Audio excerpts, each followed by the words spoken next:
Hi అండి. అసలు బయట వాతావరణం అస్సలు బాగలేదండి. జలుబులు, దగ్గులు, జ్వరాలు చాలా విపరీతంగా ఉన్నాయన్నమాట. చాలా చాలా అసలు బయట సిచ్యువేషన్ అస్సలు బాగలేదండి. ఇలా జలుబు చేసినప్పుడు కొంచెం రిలీఫ్గా ఉండాలంటే మా అమ్మ మధ్యాహ్నం ఫోన్ చేసి చెప్పిందనమాట. ఇలా చేసుకొని కొంచెం తాగమ్మని చెప్పింది. అసలు జ్వరము, జలుబు, దగ్గండి.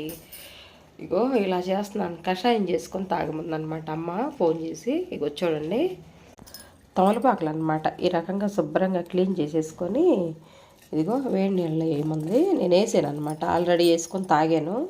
బాగా మరగబెట్టాలన్నమాట. ఒక 2 గ్లాసుల నీళ్ళు పోసేసి ఆకులేసి దాంట్లో తర్వాత బాగా ఇలా మరగాలన్నమాట. 2 గ్లాసుల నీళ్ళు 1 గ్లాస్ అయిన దాకా మరగాలండి. తర్వాత ఇలా గ్లాసులోకి వేసేసుకొని వేడి వేడి తాగితేనండి హాయిగా, అంటే అంత వేడి కాదు, నువ్వులెచ్చలే అనమాట. ఇలా తీసుకొని తాగితే చాలా చాలా